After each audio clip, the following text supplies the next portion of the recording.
I know people are gonna say that was the author's point.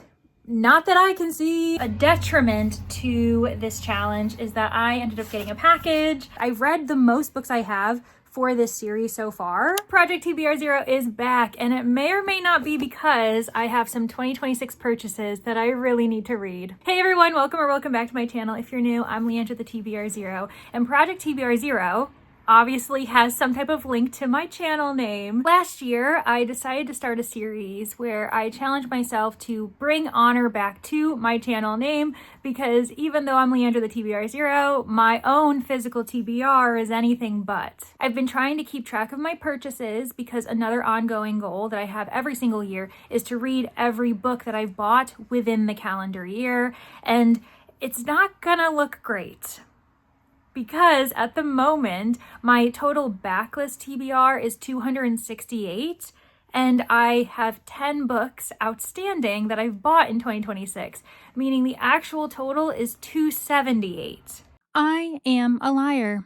I don't know how my own spreadsheet works. It is a miraculous thing that connects my TBR backlist to my 2026 purchases. So 268 really is the number we're working with. And later on, I realized that. So just ignore what I said about the extra 10 books. It's 268. Those 10 purchases are included within it. Fortunately for me, I've got some extra motivation because Bree from Four Paws in a Book is hosting the Amazing Readathon. I'm one of the co-hosts on Team LONZ, and we have just started our third leg. And this is a bit of a tricky prompt for some people, but for me, it allows me to read the oldest book on my 2026 TBR. That is The List of Suspicious Things by Jenny Godfrey. I bought this back in January for my Aardvark subscription box. Still haven't read it. And I just keep eyeing it, asking myself, when are you going to pick it up?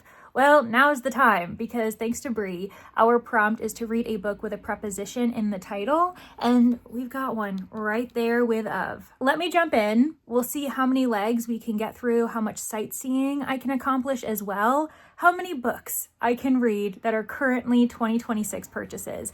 If a prompt requires me to go off that path, what I can do is just choose a backlist title that I still need to read, or I'm allowing myself a NetGalley arc because those need to get read as well, but they're not going to help me in this challenge. So I'm going to try to avoid those.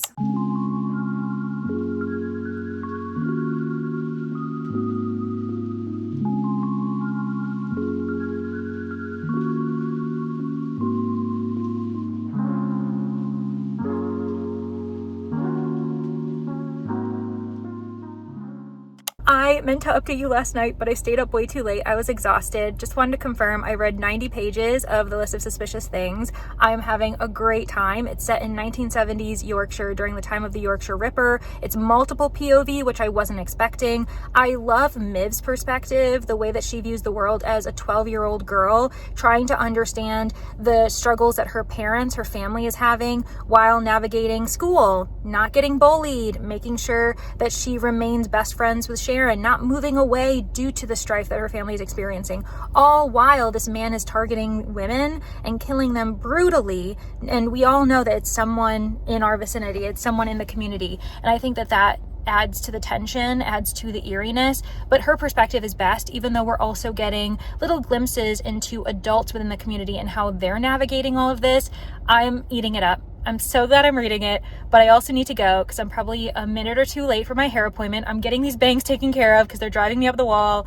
I will update you soon, I promise. The Amazing Readathon waits for no one. Yesterday, Bree announced that we are leaving leg 3 behind. France is behind us, and now we're moving on to leg 4. Unfortunately for me, I had not finished my book yet, and so I was behind. But last night I caught up, I finished The List of Suspicious Things, and now I have my leg 4 book selected because that prompt is a book in which a holiday takes place. And that took me quite some time to figure out what I'm reading, but now I'm very excited about it. But before we get into that, let me give you my thoughts about The List of Suspicious Things. I am so appreciative that our author, Jenny Godfrey, has highlighted the fact that the Yorkshire Ripper had numerous victims. There are many relatives, people who are still impacted, generations that have been impacted by what this man did. She goes further in providing a layered story, and these girls, these women, are figuring out that there are so many different types of men that they have to be wary of in this world. That verbal violence, physical violence, sexual violence, we have a serial killer in here, all of these different types of men and young boys who are perfectly fine and actually enjoy harming women, feel as though it's their right to harm these women, harm these girls. And our main character, Miv, she's lost so much innocence in the last year. We follow her from the age of 12 to her 13th birthday, and I believe the book ends around 14, and she has changed so much. She's learned so much about the world. There are positive things, but there's also just so many devastating realities that she has had to come to grips with as a young child. I cannot recommend this enough to those who enjoy true crime, who enjoy crime reimaginings, retellings. I've found myself really gravitating towards those this year. 2 of Josephine Tey's titles that I recently read in the last couple months, both of them were reimaginings of true crime classic cases. And so maybe that's something I need to look into further. It's super accessible writing. I think that it highlights Yorkshire in a very fascinating way. It's an area of the world that I don't think I interact with very often when I read anything set in England. I don't think Yorkshire is very commonly represented, the accent especially, and the slang terms. That's one thing that we see at the beginning of the book. Actually, we get a glossary of Yorkshire terms, which I really loved just getting to know and recognizing by the end of the book. And there's also a note at the end of the book that provides a bit of an homage in memory of all of the women who were slain by the Yorkshire Ripper, because it's their names we want to remember, not necessarily his. Moving on to leg 4 though, I have decided to read The Lady in Chains by Bonnie Quinn. This is the second book in the How to Survive Camping series.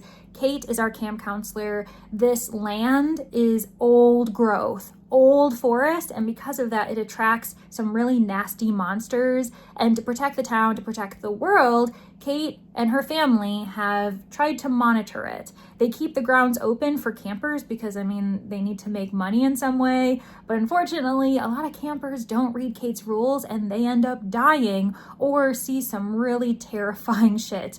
And so now Kate is back and there seems to be a lot of strange things happening this year. It's a bad year. I mean, there's going to be a lot of people dying, and Kate has to figure out what's going on. Is there a way for her to prevent these deaths while also maintaining the monster's equilibrium within this forest, within this campground? So excited. I'm pretty sure there's a holiday in here just because the first book had quite a few holiday monsters, like at Christmas, and this is spring to summer at least. And I know that there's a May Day festival that goes on, but that's all I'm looking into. We're gonna jump in and I will update you when I can.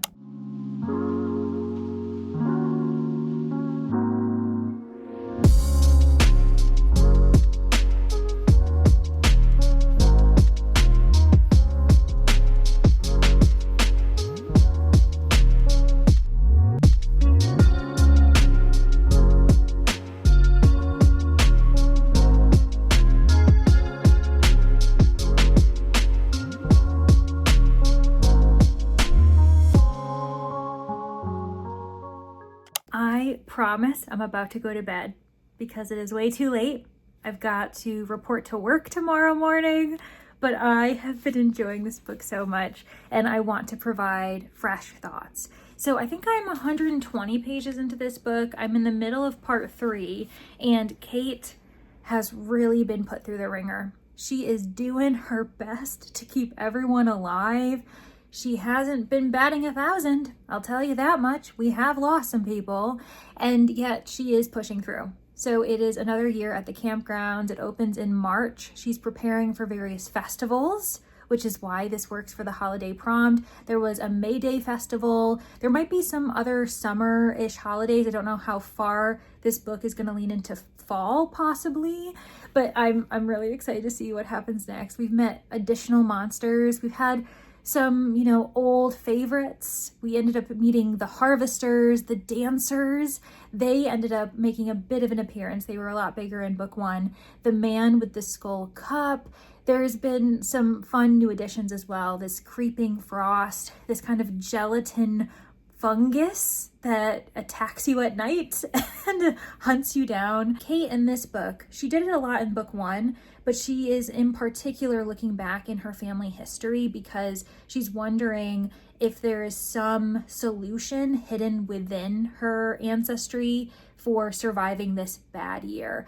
Every once in a while, the campgrounds have a bad year in which the monsters get more wily, they get more aggressive, more people die, either like 2 times, 3 times the number that they usually end up getting in a season, and Kate is feeling the pressure. We also ended up meeting the Lady in Chains finally. Initially, Kate thinks that the Lady in Chains is a new being, a new addition to the many monsters that once in a while find themselves in the old growth forest because it attracts them. But when she's talking to her Aunt Aleda says, "No, Kate, your family has history with this creature. We've tussled with her before," and reminds her of the past that they've had with the Lady in Chains. It's just that she's been dormant for quite some time. It also seems as though there's creatures who have gone missing. The lady with many eyes, one of the harvesters, goes missing as well, and it just seems as though the forest is dividing.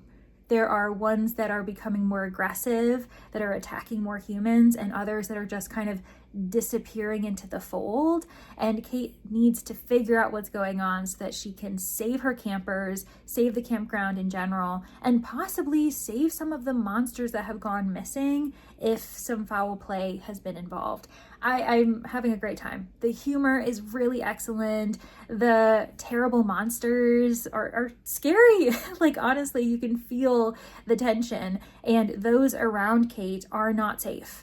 She's also put in some serious situations as well. There remains a grief narrative because we reflect upon the death of her parents, and it's just so fun. This is campy horror at its best, and it's just even better with it being set at an actual camp. Highly recommended for those who are enjoying Welcome to Night Vale, either the podcast or the books that those creators have come out with. It also ended up reminding me of A Lonely Broadcast. I'm not done with that book. It's by Kel Byron. I'm about nearly halfway, and I do need to finish that. But I've been distracted by the Amazing Readathon. That type of humor / gore, the type of horror, I think that this fits in the realm with them as well. Even like, I would say Lucky Day or Bury Your Gaze has that type of feel too, by Chuck Tingle. It's my kind of horror, and so I'm having a really great time with this sequel, but I've been talking too much. My bed is calling my name, and so I am going to go to sleep, and I'll probably finish this tomorrow. We'll cross our fingers if I can finish it in time before Face Off begins. I don't think that's gonna happen, but we'll see. I have officially arrived at our 4th destination, and I realized I never told you where we actually were trying to get to. I'm going to read this verbatim from Brie because it's so fun, and I love the way the sentences are leading to a specific type of destination that intrigues me the most. "Well, that's kind of complicated," she says, regarding our next destination. "It's the Titanic, but it's not really the Titanic. It's the Titanic in space, specifically a luxury starship." This is really making me want to get into Doctor Who. I know that it's not necessarily Brie's intention with this readathon to get people involved in the franchise, but she's very clearly doing it because all of us are having so much fun, whether we are experts in Doctor Who or have no idea what the TV show's about. And I'm having such a glorious time that I'm definitely going to become a Doctor Who stan once this month is up and I have more time to watch more episodes, especially episodes that aren't necessarily standalones, because that's what Brie is introducing us to, which I also really appreciate. It's been a great ride. But let me get back to the destination book at hand. So I ended up finishing The Lady in Chains. There was a brief period where I wasn't sure where all of these threads were leading, if I would like the ending, if it would feel satisfying to me, because there was a bit of a lull in the action where it just felt as though a lot of things were being slapped together, and I was like, what is all of this leading to? And then it clicked. Then Bonnie Quinn introduced a few realizations regarding the land, regarding the monsters, and Kate's relationship to it, her rules for the campers to keep themselves safe, her interactions with the lady in chains becoming ever more complicated, and Kate having to become a bit more aware of who she is as a person, understanding that she's doing her best, she's trying, but that doesn't mean she's 100% virtuous. She has done terrible things. She did them in book 1. Before that book even opened, she had a past, and now she's had to make certain decisions here, and people keep reminding her, you aren't innocent, and you might have to pay for some of your decisions sooner rather than later. And it's really interesting to see Kate having to grapple with that, especially comparing herself to her mother, to her grandfather, to other family members, and what they've done to keep the land either in their hands, to keep the monsters at bay. It's really interesting that this became a bit of a family saga as Kate was rifling through her mother's journals and trying to find the answer as to, how do I cure this bad year? How do I make it end and make sure everyone survives? At least, most people survive, including / especially me, because I definitely want to survive this book. That's what Kate was telling us throughout the entire title. And it was such a fun, humorous, and yet gut-wrenching book where there were certain times like you felt for Kate, while you also were like, run for your life, and having the best time. But I have submitted it. I'm ready to move on. And now I have quite the decision to make because we are in face-off weekend. It's happening. Bree did kickoff sprints earlier today. I followed her with a few sprints myself, and everyone is trying to defeat these villains in Doctor Who. The catch is that they each have a HP, like a health bar, and the team that strikes the final blow, they're the ones who are going to earn the prize attached to that villain. And it seems as though we're all going for the same villains, the Daleks and the clockwork droids. They do have points attached to them, so it kind of makes sense why we all are vying for those in particular, whereas others might be giving power-up cards or information regarding rankings and everything in the race, which is interesting, but I think we all want the points. And so I don't know where to go. I don't know if I should be submitting for Face Off or I should be supporting my team with sightseeing prompts while everyone else reads for Face Off, because Leg 4 isn't done yet. Simply because I finished my Leg 4 book, people are supposed to be submitting for that too, because there's going to be a winner for that leg. And so I'm very torn. What I will do tonight is I'm going to start The Hounding by Zenobi Purvis. I don't know if it's Zenobi, kind of like Phoebe. I'm gonna have to look up this author's first name and how to pronounce it, because it actually is very intriguing to me. It looks beautiful, like written out. I just don't know how to pronounce it. And that is something I should have known before I shared it on video, but that's okay. This is quite a short book, which I'm excited about, so I could see myself finishing it in a timely fashion. With that said, it does lean literary horror, following these young women in a historical time period, and their neighbors, the town, is thinking they're turning into dogs. We don't know if that's true or not, and I'm excited, but I also fear that it being literary, being lyrical and beautiful, I may not want to binge this over the weekend, which is totally fine. And I'm taking a page out of Tori's book, actually. The co-host, one of the co-hosts for Team Geronimo, she and Bree joined me on sprints earlier, and Tori ended up switching books mid-sprints because she realized that the title she was reading was beautiful and she wanted to wade in its waters, just taking her time, enjoying the language. It wasn't a book to binge over a 48-hour event like Face Off is, and I might be following suit with her. We'll see. This could be bingeable. If not, I'll let you all know what I switch to, but this is the one I kind of want to start.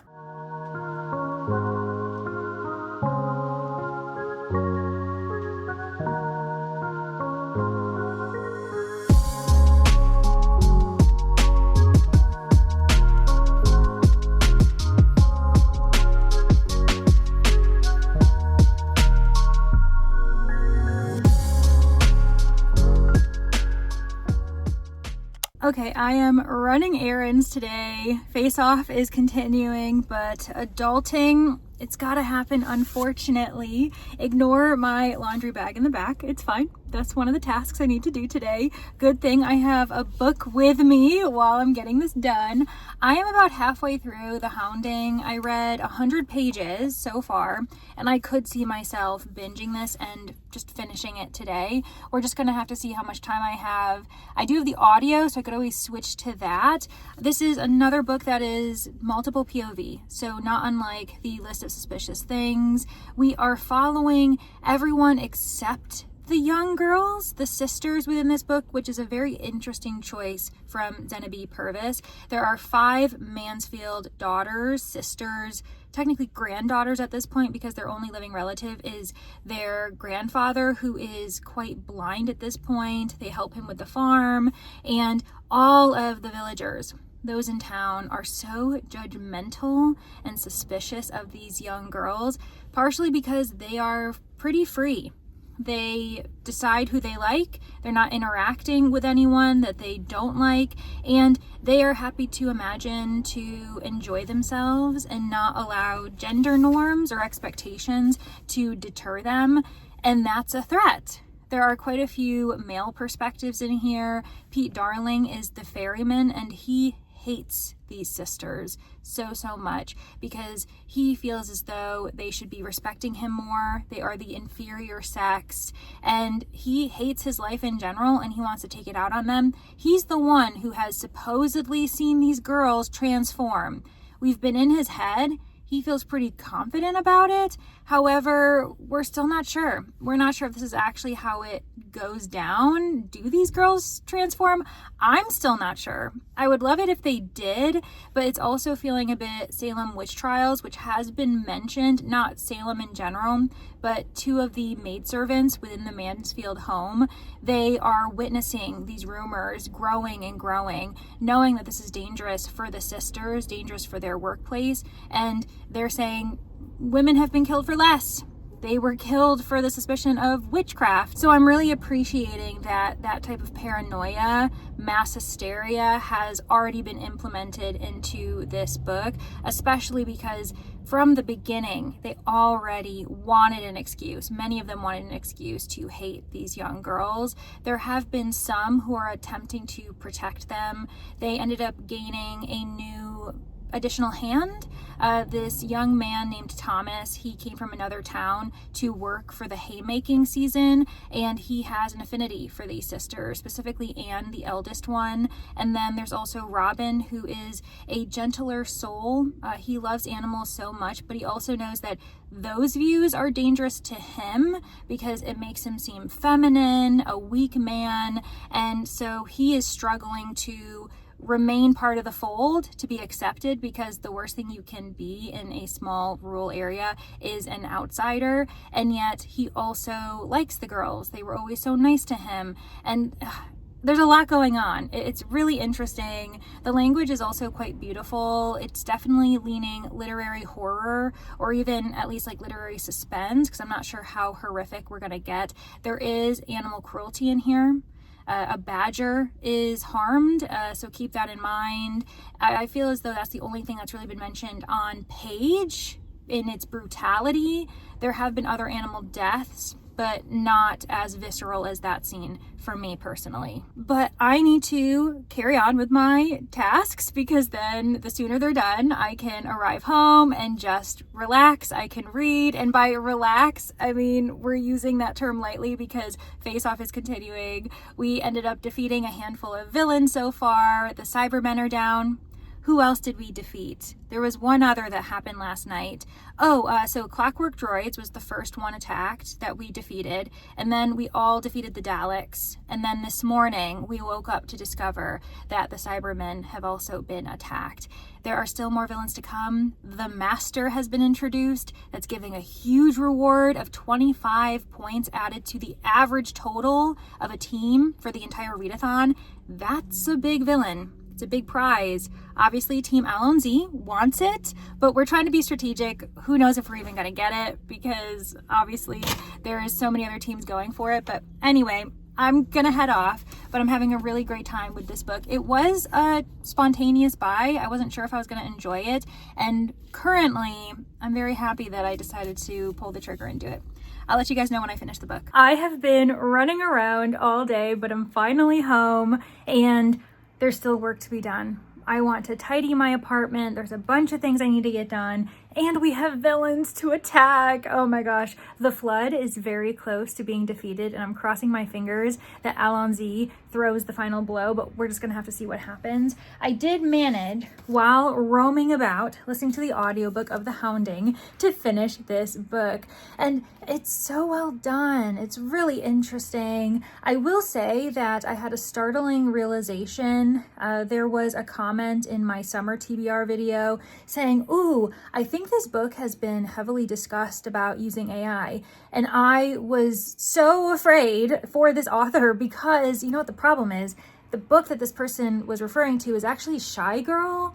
And unfortunately, they both have the same type of dog on the cover. And so I responded to the person saying, no, I think you're thinking about this book, which I don't know too much about the situation. I just know that there's been a lot of discussion about it. And when it comes to The Hounding, there have been no questions, but I'm sure that there have been mix-ups for others. So The Hounding is not a part of that scandal.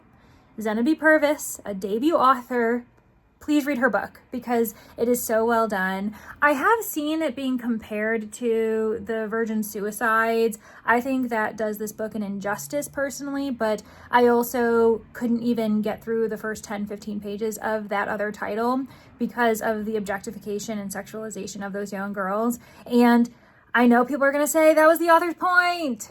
Not that I can see. I've seen quite a few interviews by that author, and not once does he discuss that as an important theme that he wanted to cover. So I don't know. I think we're giving him too much credit. But you know, with The Hounding, I really loved the position that these villagers were forced to put themselves in.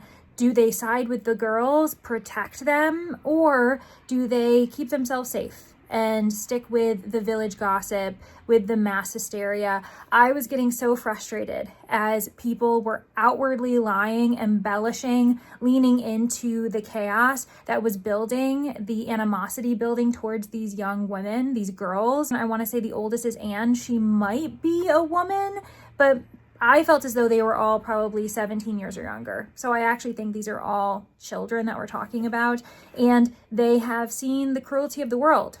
They want to escape, they want adventure, they want to be free, but society, gender norms don't want to let them go. And it ended up coming to a tipping point. There was quite the tension. I just really loved the writing style. I am quite sad at a certain element that occurred at the end of the story, but I also think it's fitting. It makes sense. This is also a book that I'm going to keep on my shelf. So woohoo, we're 3 for 3. That is so exciting. And then 266 goes down to 265 with The Hounding. Woohoo! And I think I only have I'm getting ahead of myself because we're going from 265 to 266. We are going up. I pre-ordered this, took a bit of a chance, but this small independent press has not done me dirty yet. I've enjoyed past books that they've published. The Wildcraft Drones by TK Rex. The one thing I'm surprised about that I wasn't expecting is that this is a debut collection, so it's short stories, but I actually don't mind that. I've enjoyed sci-fi short stories recently, and so I'm really looking forward to seeing what TK Rex has in store for me.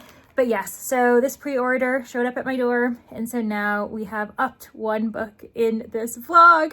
So we're currently at 266. And unfortunately, I don't think this has an audiobook, and this weekend is really, that's what I'm going to be focusing on because of Face Off. And so I have elected to go around, look at the shortest books that I own that are from my backlist that I didn't buy this year, and this one showed up. Portuguese Irregular Verbs. I keep meaning to read it, and I'm pretty sure I've told myself I was going to read it during these types of 48-hour reading events, hence why it's remained on my shelves. And now's the time to do it. This is by Alexander McCall Smith. I've never read anything by him, even though I have a few other books by him on my shelves, and the audiobook is available. So I'm going to be listening to the audiobook while I'm cleaning. That's the other thing, is I would love to start this weekend.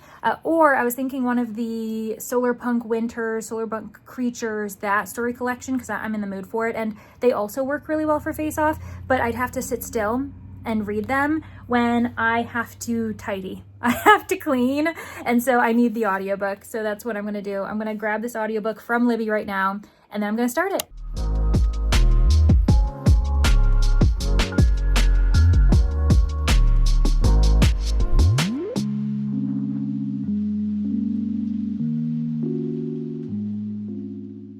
Well, pivoting because I got one chapter into Portuguese irregular verbs and I really don't understand what's going on. It's quite quirky, it's absurdist, and I just wasn't enjoying it. So we're just gonna move on. I'm putting it down, DNFing, and I'll give myself the entirety of the vlog to decide whether or not I'm just gonna unhaul it, because then that'll affect the total of my TBR backlist, obviously, because if I unhaul it, we have essentially gotten rid of another book that is no longer on my TBR.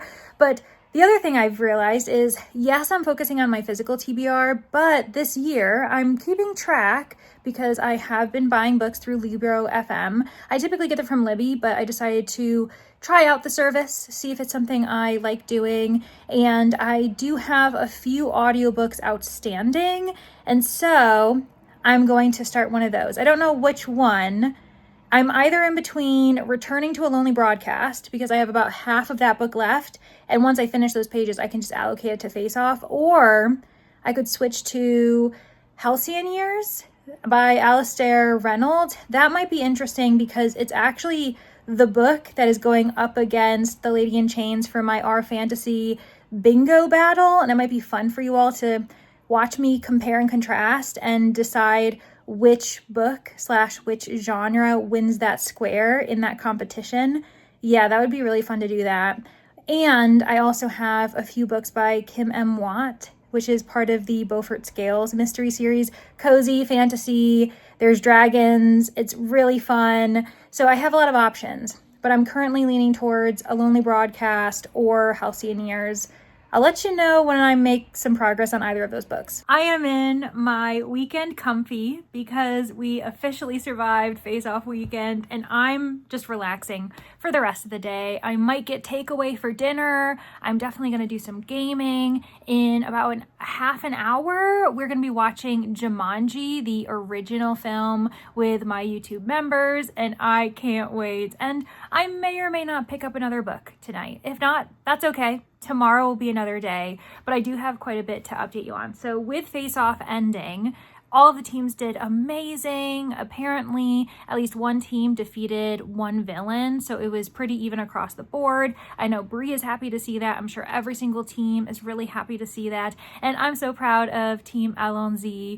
We had to pivot quite a bit with all the different updates that Bree was giving us, new villains, and it was fun to see people strategizing and trying to figure out what they want to prioritize, especially because Leg 4 was ongoing. It hasn't closed yet. Not sure when we're going to get the announcement. I'm sure it's going to be semi soon, but I'm also happy to just be in limbo for a second because I had finished my Leg 4 book and I did make some progress in sightseeing.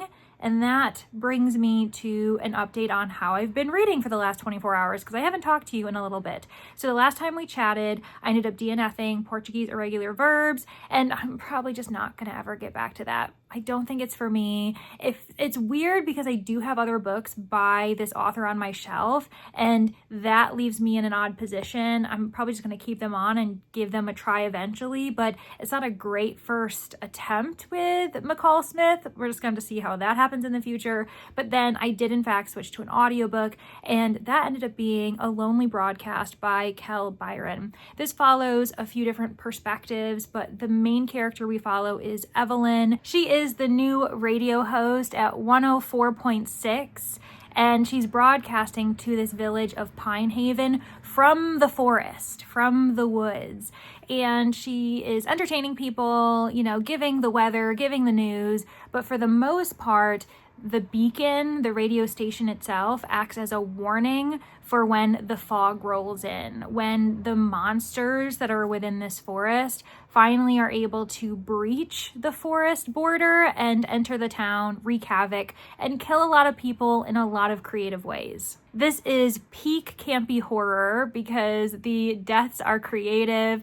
It's quite gory and just completely exaggerated in the best way. It's very creepy as well. I ended up starting this audiobook with my friend Danny when we were traveling Iceland, and we were just sitting there at the edge of our seat wondering what was happening next. It took a second to understand where the plot was going, that this wasn't simply an entertaining ride, but there was an arc to it. And I ended up really enjoying Evelyn. I liked Daniel, her co-host. We also followed a police officer who is very familiar with the Forest Patrol. He had been a part of it for quite a few years, and so he's seen a lot of stuff. So it was interesting to see his hardened exterior in comparison to Evelyn and Daniel, who are just newly assigned to this task of seeing what the forest actually holds.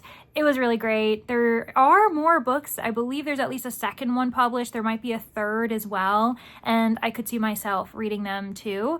And I'm glad that I actually had the motivation to finally finish this audiobook, because we were in Iceland a few weeks ago at this point, like 2 or 3 weeks ago. And I just have been leaving A Lonely Broadcast at exactly 50% until yesterday when I binged the last 50, and it was really fun. Not for the squeamish, but a really entertaining, creepy, campy horror for those who are interested in it.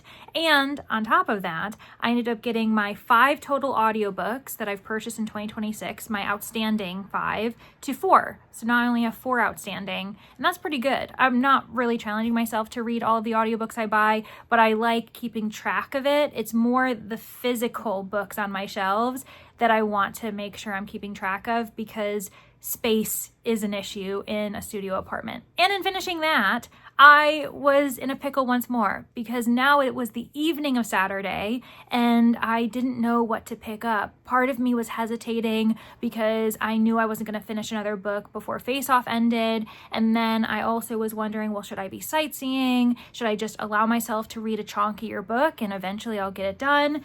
And that's what I decided to do. I somehow found the strength to pick up a book that I have been procrastinating on. 1, because it's quite large. 2, there's a series, and I just was really intimidated, and I'm afraid that I'm not gonna like it because it's also a broken binding edition. That is Wool by Hugh Howey. I'm holding the dust jacket because obviously I typically like to read them without the dust jacket, but I do have the special edition in front of me. I love the design. All of the artwork is great. And as you can see, I am almost halfway. I'm not halfway just yet, but I have read the first 3 novellas. And the reason why I'm saying that, and it's 1 short story and 2 novellas, because this book, Wool, is actually a bind-up. It's an omnibus of the Wool series, and that is a part of the Silo series. It's really complicated, but I just happened to look up Wool, and there was a Wikipedia page, and it showed that, oh yeah, Wool is comprised of 1 short story and 4 novellas. And that blew my mind and actually kind of helped me break it up a little bit, feeling as though I'm actually just reading 1 novella at a time, and helped it feel less intimidating for me. I'm also obsessed with this. I'm having such a good time. This might end up being my favorite book of the vlog because I just keep wanting to read. I'm shocked by the fact that I have read 3 out of the 5 stories. I'm not halfway yet, so clearly the last 2 are chonkier a little bit. They're the hefty part of the book. But I'm really enjoying the story arcs, the challenges these characters have. I love every single character and I feel for them. Holston and him mourning his wife 3 years after her death.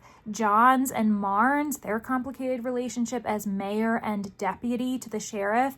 And then we just got Juliet. She's definitely my favorite of all of them, but every main character I've really enjoyed. And I have appreciated how this book has been frustrating me, all while I am crying out for justice, feeling as though we're at a breaking point, that there is a potential for everyone to understand what is actually on the line, what is going on.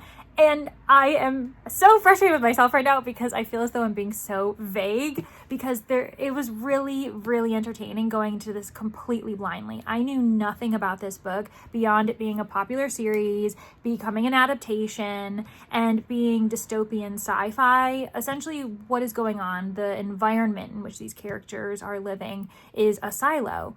The main floor is really the only one that is above ground, and it's just desolation out there. You see windstorms, dunes, lots of browns, nothing for the horizon can see. And then below them are like over 100 levels deep of communities, people living there. There's the middle, the upper, the deeper part where the mechanics live. And it's really interesting to see them going up and down for different reasons. In the second section, the first novella following John's, our mayor, she has to go down nearly 100 levels, I think over 100 levels, to interview the next sheriff that she's hoping to hire. And that sheriff happens to be down in the mechanical area, which is deep, where like the oil well is and the machines, the generators to keep the entire silo going. There's a lot of political intrigue in here. The novella I just finished following Juliet, she is basically an investigator. There have been a few mysterious deaths going on, and she's trying to put the puzzle pieces together, and that was a great shock to me because it was having two genres collide that are my favorites of all time, sci-fi and mystery. And so I really liked seeing her perspective and just being thrown in because she has very little experience, and yet she has the world on her shoulders to uncover what is going on. A lot of conspiracy. There is quite a bit of taboo around talking about the outside because people don't leave the silo. If you leave the silo, that means you are a cleaner, you've been exiled, destined to death. And the reason why they're called cleaners is because their final task before they die is to wipe off the cameras, because these sandstorms end up covering them with grit and grime, and it's harder for people to see what the outside world looks like because it's toxic. You can't breathe out there as well. So they're wearing these suits, and until the suits expire, that's how long you have left out there. And so people clean before they die. And that's also a question of, why do people do it? Why are people cleaning even when they know they only have, hours to live anyway? Why are they willing to do this task? So there's so much going on in here. And I like that it's third person, which again, not many people really think about that type of thing when they are considering a story. But for me, it's ideal. It allows us to see from different people's perspectives. And yeah, I'm just so impressed. Hugh Howey, he can write. It's compelling, devastating as well, because there are some dark, dirty truths that we have to uncover in this world, because information is power, and a lot of information that some higher ups have, the last thing they want is for any other citizens to be aware of it, because then they become a threat. So anyway, I'm gushing enough. I have 2 more novellas within this book to go. I probably should put it down because I don't want to binge too hard and then grow tired of this narrative that I'm loving and predicting is going to be a 5-star. My first 5-star of the vlog, by the way. So yeah, I don't want to jinx it. Maybe I already have, but I also need to get to my computer and make sure that I'm prepared for that Jumanji watch along that I have with YouTube members. So I'll talk to you all soon. Probably not going to be another update today. The earliest we'll see each other is my Monday.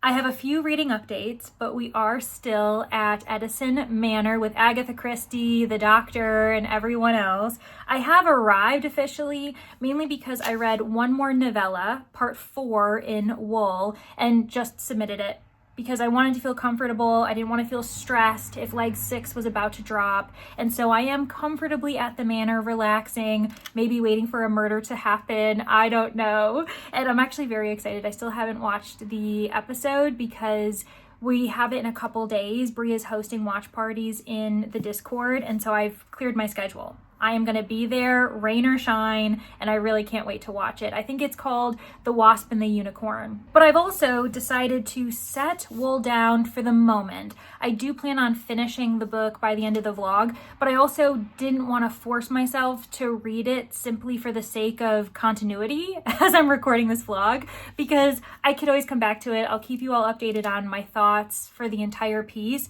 but I also find it quite emotionally and mentally exhausting. We are dealing with some really heavy topics. We're dealing with strife, political conspiracy, people feeling controlled, not having freedom. There's a lot of constraint regarding what you're allowed to say, and you being ostracized and sent out to clean, aka out to your death, out of the silo where it's safe. And it's just quite exhausting because you feel for these characters and you can see how bleak the world is even as you're rooting for them. And I have loved it so far. I really have. But after finishing that fourth section, that novella, I thought, let's put it down for a second and try a different mood. And I picked up A Ghost of Caribou by Alice Henderson. So this is a title that's also on my TBR backlist. I ended up reading the first two books in the Alex Carter series, an environmental suspense series, in December and January, not this past year, but the year before. So 2024 and 2025, that transition. And I had a great time. I read both books within a month of each other. And then I told myself, let's slow our roll, because I'm someone who gets series fatigue quite quickly. And I was worried that if I jumped right into A Ghost of Caribou, it just wouldn't be as exciting. I wouldn't be as entertained or have as great of a time learning about these environments and creatures that our main character Alex is studying, because she is a wildlife biologist. She goes to different locations studying a particular species. So in the first book, A Solitude of Wolverines, I'll give you one guess what she studied. And then there was A Blizzard of Polar Bears, and now we have Ghost of Caribou.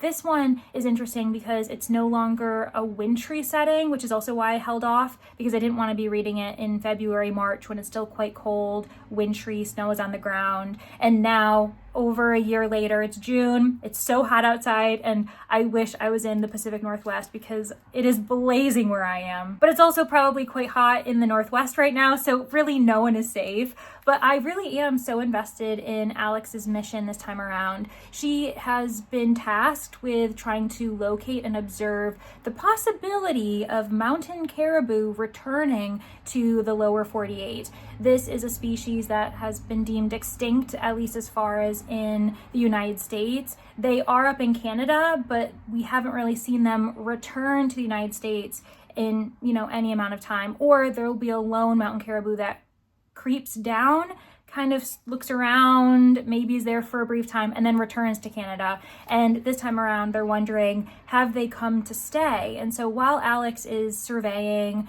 trying to keep an eye on the mountain caribou that she has located, there's also, per usual, other sinister things going on, other environmental issues happening. But in particular for this one, we have the protection of old growth forest. There's a woman who's been living up in a tree for 7-8 months, trying to prevent these workers, these loggers, from completely obliterating the old growth forest that is left. So that is in itself an issue that Alex is trying to be careful in navigating, because obviously she's in support of protecting the old growth forest, but these people, these loggers who want to continue the work, can possibly be dangerous. There's also this lone survivalist person out in the woods who's been setting traps. We don't know if he's a friend or a foe. And on top of that, probably the most serious thing going on is that a few lone hikers, women, have gone missing over the last couple years, and then their bodies are found hung in very public places.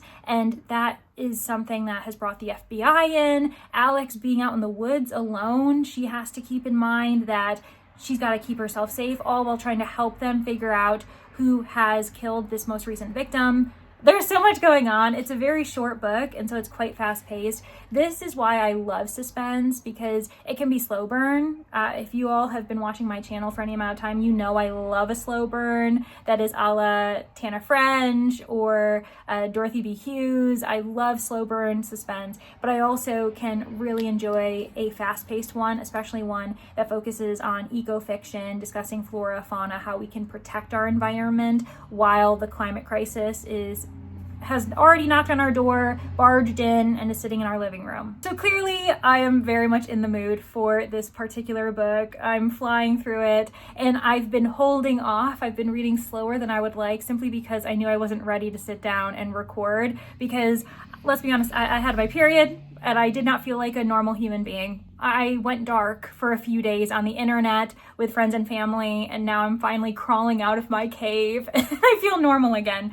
And that's why I'm in front of the camera talking, and that's why I'm able to now binge this book and have a great time. And we'll see if after I finish this, if I feel like I'm in the mood to finish this last novella, and then see where else this vlog takes us. But one other thing that is kind of fun, kind of a detriment to this challenge, is that I ended up getting a package.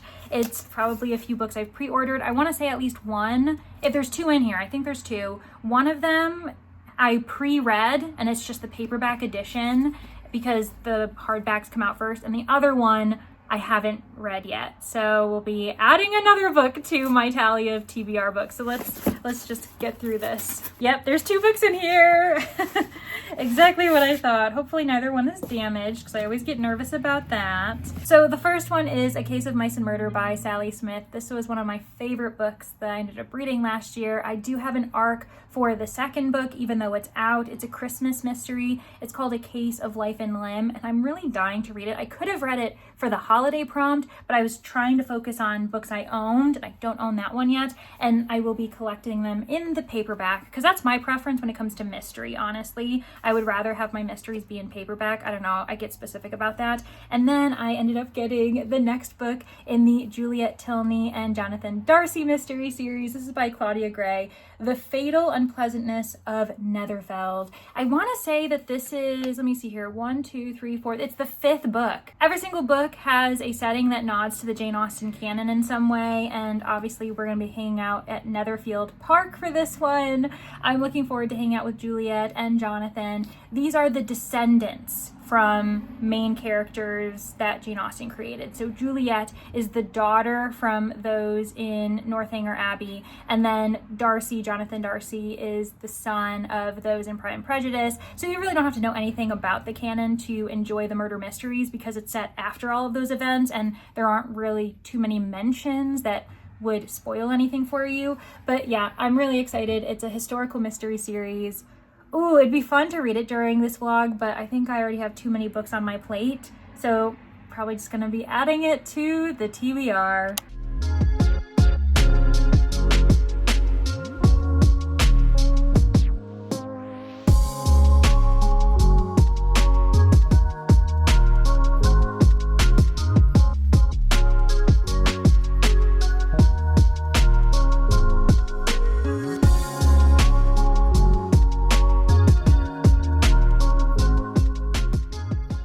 Last night I finished A Ghost of Caribou. I ended up having reading and crafting sprints for my YouTube members, and while I was listening to the audiobook, I actually started working on this needle punch kit that I got quite a few months ago, then never touched it.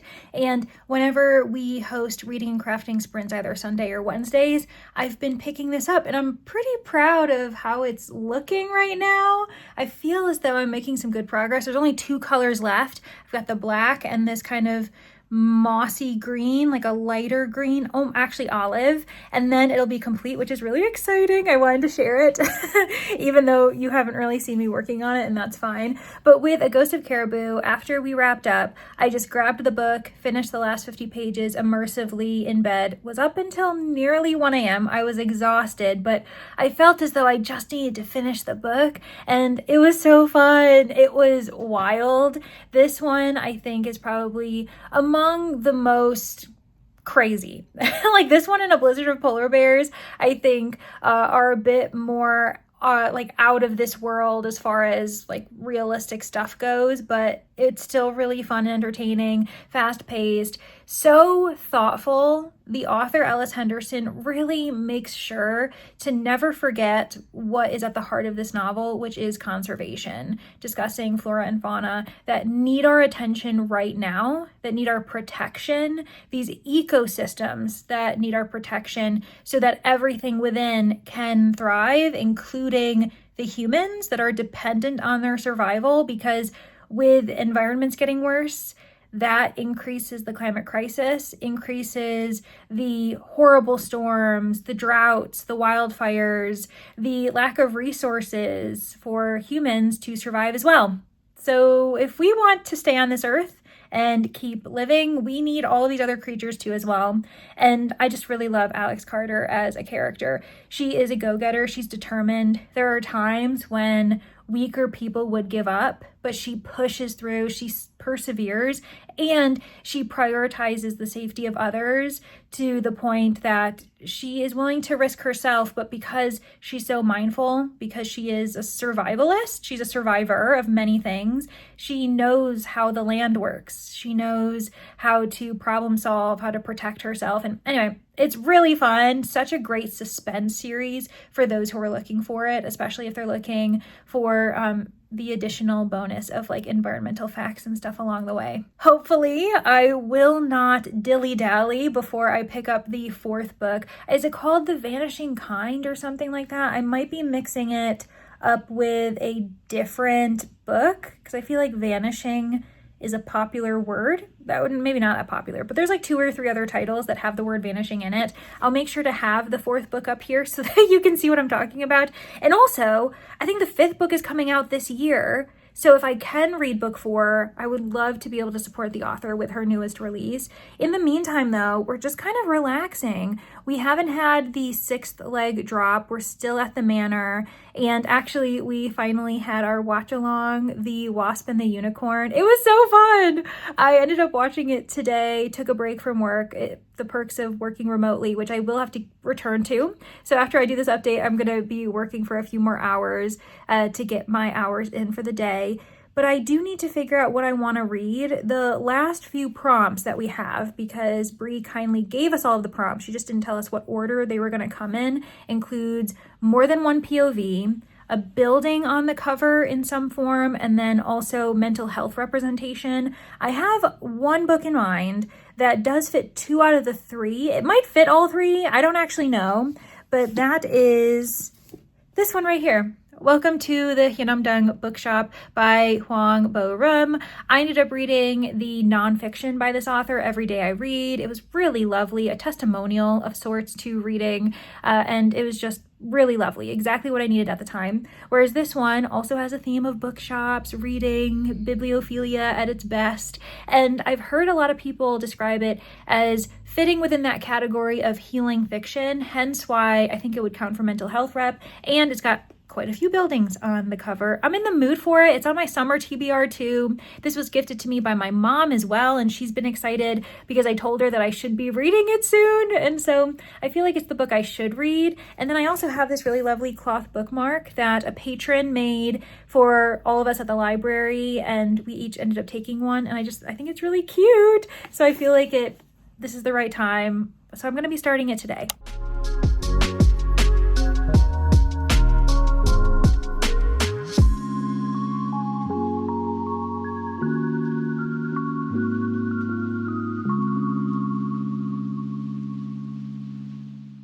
I have some book updates as well as leg updates for the Amazing Readathon. So leg 5 has ended. We are leaving Agatha Christie behind, unfortunately, but we have an exciting new location that is the library 51st century, which is very interesting to me. And with that came a new prompt, the prompt being to read a book with more than one POV. It can be an extra chapter with someone else's perspective, third person, jumping around to different people, different characters, or it could be a dual POV. There's different ways that we can interpret this.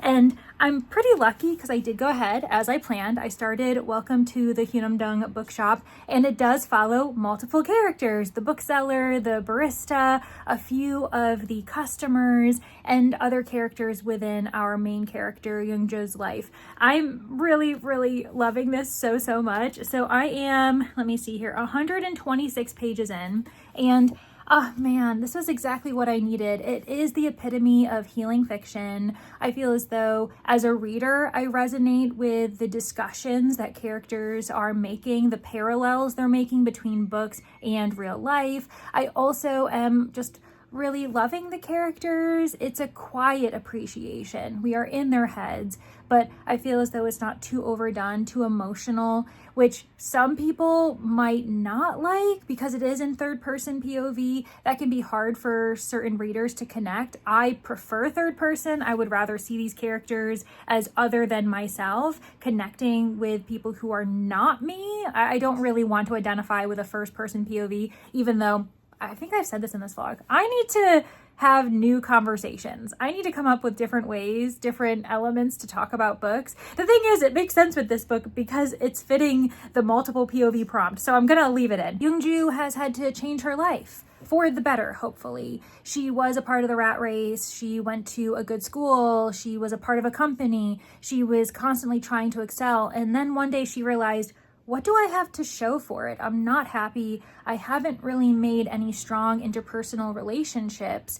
I want to change that. And I also want to open a bookstore. And so she did. And it's been slow going. It wasn't an immediate success. It's been a bit of a trickle, slowly gaining customers, patrons who appreciate what she offers the community. She ended up hiring the barista, Minjun, who also has had his own qualms with what does happiness look like? Am I okay with trying to make up for lost time, for deciding not to push myself and just see what makes me happy? What do I enjoy? I also love that not all characters within this community, within the bookstore, are readers. They don't necessarily have to read to be a part of the community to understand what a bookshop provides. It provides a space to just exist, to watch others, to get to know them, to be at this cafe that's also a part of the bookshop, to listen to authors talk, even if you haven't read their book. There are interviews, there's also media, blog elements to this, so there's some mixed media going on, and I've enjoyed that. I found it a bit charming, especially because, I have to say this, there is an author interview within here that is a fictionalized version of Huang Bo-rum. So as I was reading, there was the mention of this nonfiction book, Every Day I Read, and I paused thinking, wait, that's Bo-rum's book. I know for a fact because I read it. So what's going on here? And then there is a slight variation to her name for this fictionalized author of Every Day I Read, and our main character, who is the bookseller, Youngju, interviews this author back and forth, and I just was floored by the audacity in such a sweet way for our author to insert herself. And there's some really good lines from her dialogue. Let me see if I can grab it quickly. So I'm not very far in, and here they're discussing how important is it for you to remember every detail of a book that you are reading. And this is our fake author's response. It's perfectly fine.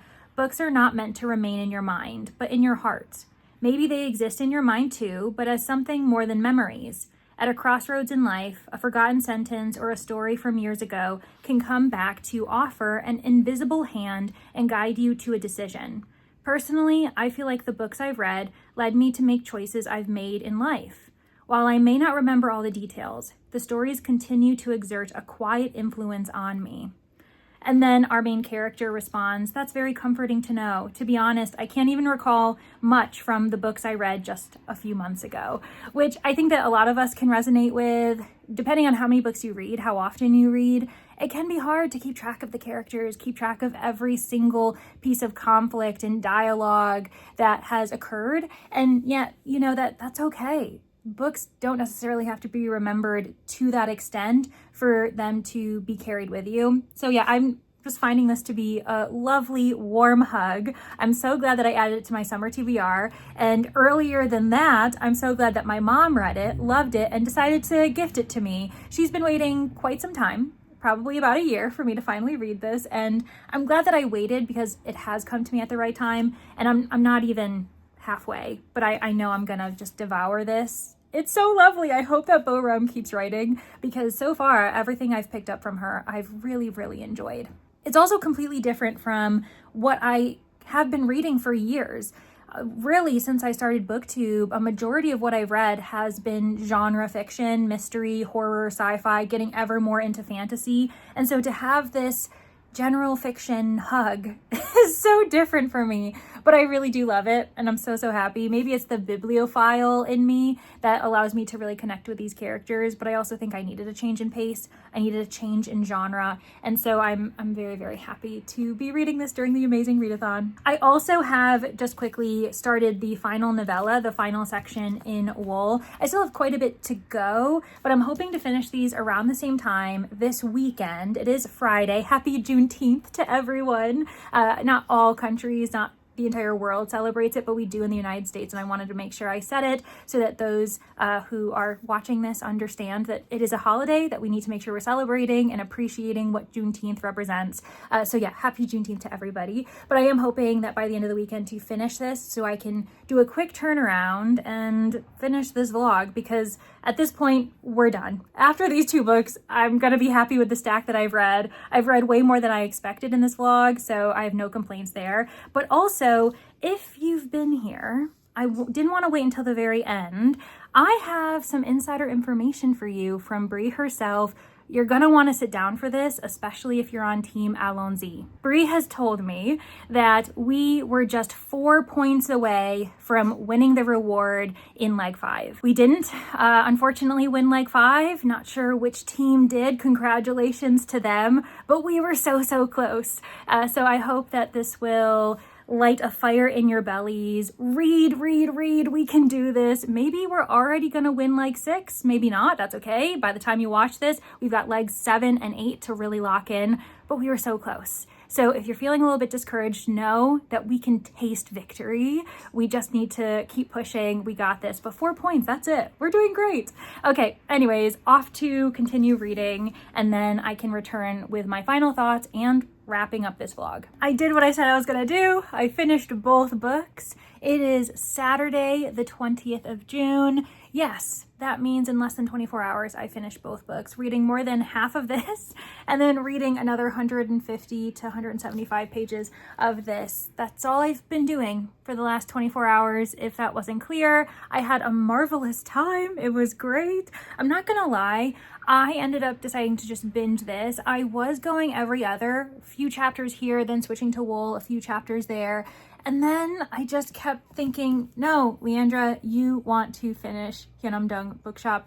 And it was so good. I loved it so much. I have to praise Wool as well. This morning, I ended up obviously finishing the final novella, the final section of Wool. And wow, I'm really excited now. There was a lull between parts 4 and a lot of part 5 where I thought, I don't know if this is a series I can keep going through. Like the emotional turmoil, the characters that we lose, it's quite bleak at times. There's a lot of political conspiracy, which is great, but it's also trying as a reader.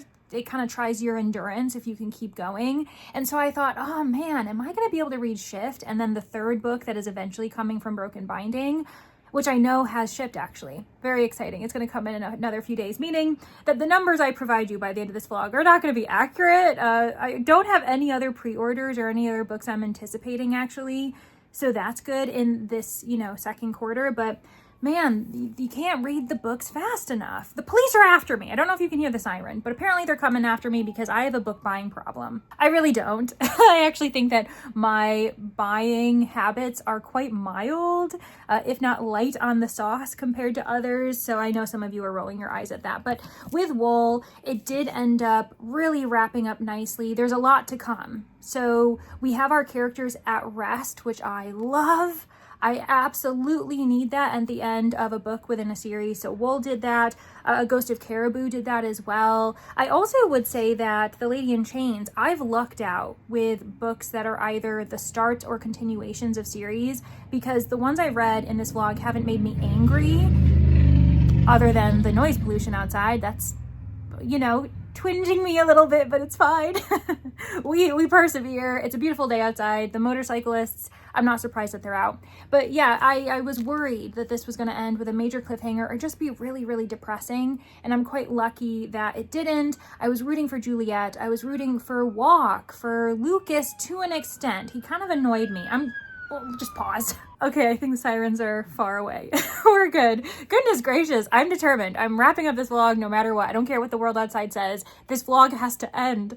But yeah, I really loved Juliet's character. A world designed against these people for their own good, and yet they're persevering, pushing for knowledge because knowledge is power. The lack of it is what keeps people subordinate. And we see that nowadays. So this is a very topical, very relatable book, and it's going to remain relatable for quite some time. Highly recommend it for those who can persevere. There are light moments. There are wins, characters who are learning things for the better, and sentimental moments. You're appreciating these characters so much. So yeah, I'm really, really happy that I read it. It didn't end up being a 5-star, which I think I predicted, but it's another one in the 4-star range, which I can say for all of these books that I finished actually, which is really, really exciting. And then we get to the girl of the hour. What is that phrase? The guest of the hour. I don't know what it is. It's an idiom. It's this book. Welcome to the Hounding Bookshop is going to get 5 stars from me.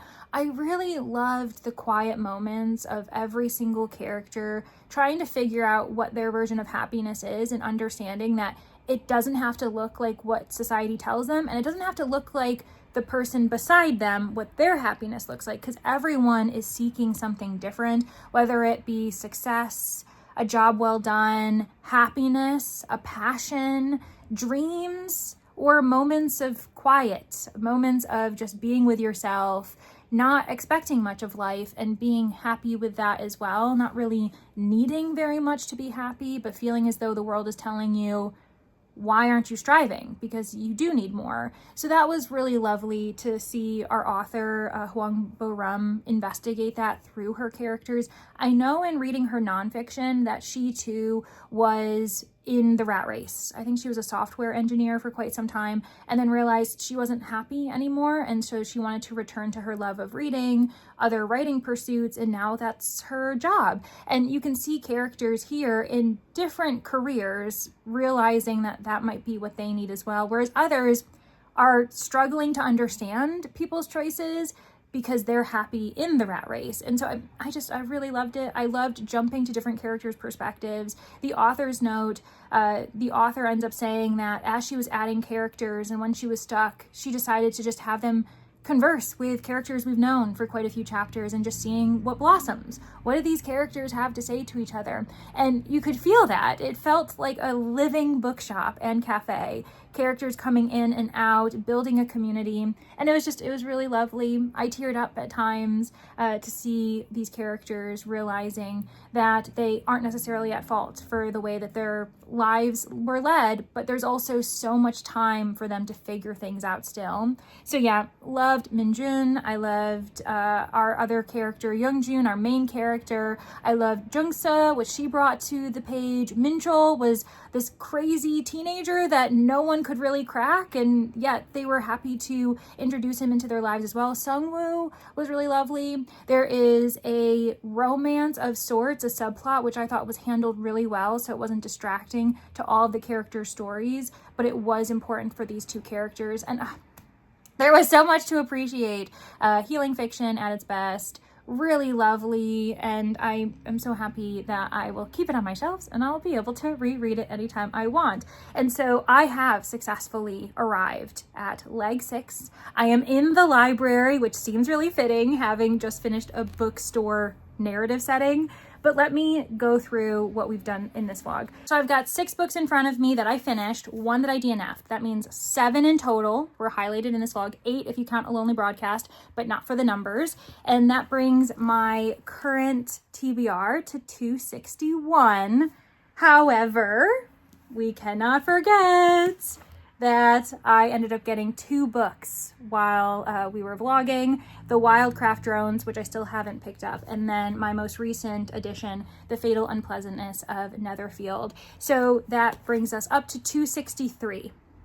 It's the ebbs and flows of a reader, but I'm not mad at that. I'm happy to have made a decent dent for me so that I could welcome these without feeling too much pressure on myself, because that's the last thing I want to do. I don't ever want to feel badly about buying books. That's not the point of this challenge. I just want to have a healthy relationship with it in my studio apartment.